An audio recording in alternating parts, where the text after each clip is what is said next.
Now, while I have our liquid level gauge out, let's take a closer look at this component. This was developed many years ago to solve many of the issues of liquid-filled distribution switchgear. There's always been a concern of confirming the adequate dielectric level in a tank. I have here a container of 10C transformer oil. This liquid level gauge is a static device. It has no moving parts that can fail.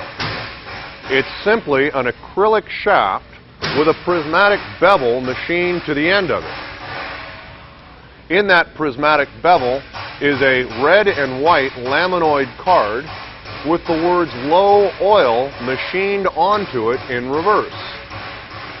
Now, how this works is when immersed in a fluid, like so, the light travels down the acrylic shaft and directly into the fluid that it's immersed into.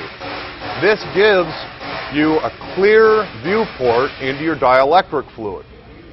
However, should the fluid level drop below the gauge level, what your operator would see is clearly in white letters on a red background the words low oil.